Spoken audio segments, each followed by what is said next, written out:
Bengal, east Bengal, east Bengal, east Bengal. হাতে বসত আমরা হলাম লাল হলুদ, রক্ত দিয়ে কেনা মাটি, কাপড় দিয়ে নয়। আমরা বাঙাল, আমরা গর্বিত, আমরা ইস্ট বেঙ্গল। জয় ইস্ট বেঙ্গল। নমস্কার, স্পটার নিউজে আপনাদের স্বাগত। এই মুহূর্তে আমি আছি গড়িয়াহাট মার্কেটে ফান্ড রোড লিঙ্ক রোডের 9 নম্বর গেটের সামনে। আর আমাকে ক্যামেরায় যারা আপনাকে দেখতে পাচ্ছেন, আগামীকাল ক্ষুদিরাম অনুশীলন মঞ্চে সেরা সমর্থকের সম্মান পাচ্ছেন মান্টু সাহা। মান্টু বলে গড়িয়াহাট মার্কেট চত্বরে কেউ জানে না। ও বাঘা যতীনের ছেলে। গড়িয়াহাট মার্কেট কিংবা বাঘা যতীন একটা সময় খেলতো, ও বাপি নামে পরিচিত। সেই বাপির সাথে আমরা কথা বলে নেব। তুমি কিভাবে জানতে পারলে খবরটা? গতকাল আমাকে ফোন করেছিলেন ক্লাব থেকে, বলেছিলেন যে আমি ইস্টবেঙ্গলের সেরা সমর্থক হিসেবে নির্বাচিত হয়েছি 2025-এ। তাই আমাকে আগামীকাল 1 আগস্ট ইস্টবেঙ্গলের ক্লাবের জন্মদিনে আমাকে ওখানে ক্ষুদিরাম অনুশীলন কেন্দ্রে প্রেজেন্ট থাকতে বলেছে। কাল ইস্টবেঙ্গল ক্লাবের প্রতিষ্ঠা বার্ষিকী। ইস্টবেঙ্গলের সঙ্গে তোমার যে আবেগ, এই কীভাবে জড়িয়ে পড়লে পুরো একদম সেই কাহিনীটা যদি আমাদের বলো। ইস্টবেঙ্গল আমার রক্তে, ইস্টবেঙ্গল আমার আবেগ, ইস্টবেঙ্গল আমার সব কিছু। আমরা যখন সেন্স হয়েছে তখন থেকে আমরা ইস্টবেঙ্গল ছাড়া কিছু জানি না। ইস্টবেঙ্গলের খেলা দেখলে আমার মনটা ভরে যায়।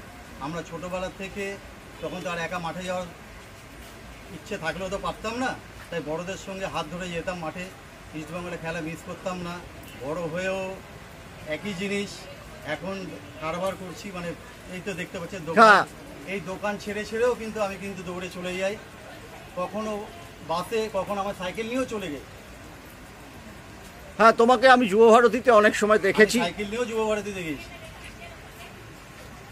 অনেক সময় তোমাকে স্টেডিয়ামে ঢোকার ব্যাপারে হয়তো আমিও কিছু সাহায্যের হাত বাড়িয়ে দিয়েছি। কিন্তু তুমি তো একটা সময় খেলতে, রঞ্জন দে, ইস্টবেঙ্গলের স্টপার, বা সুপ্রিয় চক্রবর্তী, এদের সঙ্গে তো তুমি একটা সময় খেলতে। সেই কাহিনীর কথা বলো, যে তোমার একটা লাল হলুদ জার্সি পরার যে একটা স্বপ্ন ছিল, অধরা স্বপ্ন এইভাবে পূরণ হবে, সেটা কি তুমি ভেবেছো? আর খেলোয়াড়ি জীবনের কথাটা বলো। আমি যখন নাকি খেলতাম তখন আমার খুব ইচ্ছে ছিল ইস্টবেঙ্গল ক্লাবে জার্সি পরে আমি খেলবো, কিন্তু হাঁটুর চোট আমাকে পিছিয়ে দিল। যাই হোক, আমার সব দুঃখ ঘুচে যাবে কালকে আমি সম্বর্ধনা পাওয়ার পর। ইস্টবেঙ্গল ক্লাব থেকে আমি সম্বর্ধনা পাচ্ছি, এর থেকে বড় কী হতে পারে? ইস্টবেঙ্গল ক্লাব আমার মা। এবং আমরা দেখেছি যে সারা বছর ময়দানের সাথে যুক্ত যারা গড়িয়াহাট মার্কেটে বাজার করতে আসেন, বাজার করার সূত্রে আমিও এই গড়িয়াহাট মার্কেট থেকে প্রচুর খবর পেয়েছি। তাদের কিন্তু একটাই, যে সেই রাজা গুয়া হোক, আজকাল ইদানিংকালে সঞ্জীব দা হোক, বাপি, কিংবা কোনো আমার মতো কোনো সাংবাদিক হোক, আমাদের টিমটা কেমন হচ্ছে, কি প্লেয়ার আসছে, বারবার এই কথাটাই জিজ্ঞেস করতো বাপি। গত 5 বছর ওর মনটা খুব খারাপ ছিল, মাঝে মাঝে ভেঙে পড়তো। গত বছরের টিম ভালো হয়েছিল, এবছরের টিম আরও ভালো ব্যালেন্স হয়েছে। কি মনে হচ্ছে যে চাকা ঘুরবে? মরশুমের প্রথম ডার্বি তোমরা জিতেছো কল্যাণীতে। ঘুরবে তো অবশ্যই, কারণ জোয়ার যেমন আছে ভাটাও আছে, ভাটা যেমন আছে জোয়ারও আছে। আমাদের সময়টা খুব খারাপ যাচ্ছে। আমাদের ক্লাব কর্তা বা স্পন্সররা খুব চেষ্টা করেছে ভালো টিম করার, কিন্তু আমরা সাফল্য পাইনি। আগামী দিন হয়তো আমরা সাফল্য পাবো। এবছর খুব ভালো টিম হয়েছে।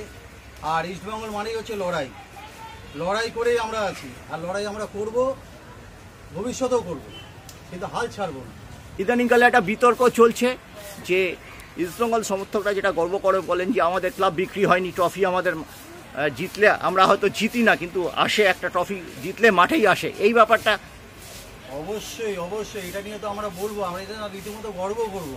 আমরা যদি একটা ট্রফি পাই, সেটা সরাসরি কিন্তু আমাদের ক্লাবে ঢোকে, আমাদের কোনো স্পন্সরদের কাছে কিন্তু যায় না।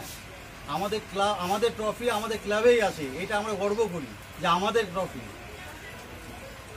আর আমাদের কর্মকর্তারা, এই যে নিতু সরকার, নিতুদা, সঞ্জীবদা, রজত গুহ, এরা যেভাবে ক্লাবকে আগে রেখেছে, এনাদের ওপর আমাদের প্রচুর ভরসা আছে। আমরা নিতুদার ওপর, নিতুদা হচ্ছে আমাদের নয়নের মণি। নিতুদা ছাড়া আমরা কিচ্ছু জানি না। নিতুদার ওপর আমাদের প্রচুর ভরসা। নিতুদা প্রত্যেকবার চেষ্টা করছে কিন্তু ট্রফি লাখ একটা ফ্যাক্টর আমাদের কাজ করছে না। আমরা চাইছি যে ঈশ্বরের কাছে যে আমাদের যাতে এবার সুসময় আসে, সেটাই ঈশ্বরের কাছে প্রার্থনা করছি, আশা করি আসবে।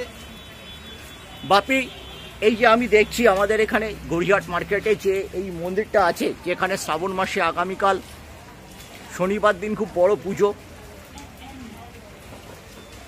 সেটা আমরা একবার দেখিয়ে দিচ্ছি।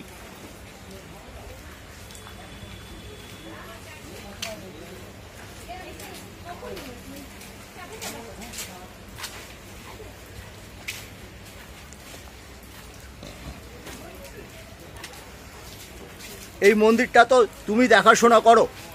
আগামী শ্রাবণ মাসের শনিবার, আগামীকাল শনিবার দিন একটা বড় অনুষ্ঠানও এখানে হবে। কি প্রার্থনা করবে ইস্ট বেঙ্গলের জন্য? ইস্ট বেঙ্গলের জন্য তো সবসময় প্রার্থনা করি, স্পেশালি শনিবার দিন তো করতেই হবে, এটা কোনো ভুল নেই।